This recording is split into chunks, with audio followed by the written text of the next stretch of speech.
Kung noon ay hirap na hirap tayong makakita ng mga batang biniyayaan ng tangkad, pero ngayon mga boss ay masasabi kong nasa new era na talaga tayo ng Philippine basketball dahil napakarami na tayong mga batang may height na 6'5" pataas at talagang makikipagsabayan na tayo sa iba't ibang bansa kung usapang tangkad ng mga player.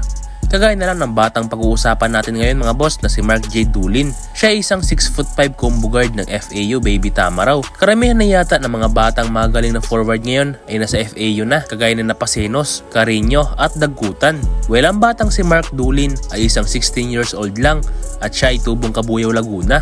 Nagsimula siyang natutong maglaro ng basketball sa mga larong kalye tulad ng 3x3 hanggang mapasama nga siya sa mga official game sa kanilang barangay. Sa una ay nahihiya pa nga daw itong si Mark J. Dulin dahil hindi pa nga daw siya masyadong marunong maglaro ng basketball. Ngunit hindi rin nagtagal ay nagkaroon din siya ng kumpiyansa dahil nakikipaglaro din siya sa mga matatandang kalaban. At ayon sa kanya mga boss ay 13 years old lang siya nang una siya makapag-dunk. At taong 2018 ay napasama si Mark Dulin sa isang selection team na naglalaro sa iba't ibang liga. At one time nga ay naglaro ang kanyang kupunan sa isang liga sa Alabang. At dito nga siya nakita at na-scout ni Coach Dinoc Miranda na head coach ng FAU Baby Tamaraw. At naimbitahan nga itong si Mark Dulin na makapaglaro sa FAU Baby Tamaraw dahil sa husay at galing na pinakita niya sa game na yon. At talagang nakikitaan ni Coach Dinoc Miranda itong si Mark Dulin ng potensyal na mas lalo pang gagaling ang batang to. At dito nga nagsimula ang naging karera ni Mark Dulin sa FAU Baby Tamaraw dahil sa skill set niya kadalasan ay naglalaro siya bilang power forward or small forward position dahil meron din siyang kabilisan. Kung pag-uusapan naman natin ang kanyang skills mga boss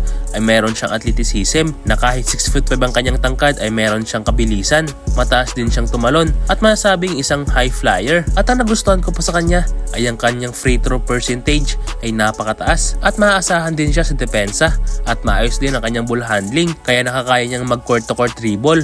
Unselfish player din at hindi matako sa bola at meron din siyang shooting skills at pagdudumina sa ilalim na pangunahin niyang ginagamit sa kanyang opensa.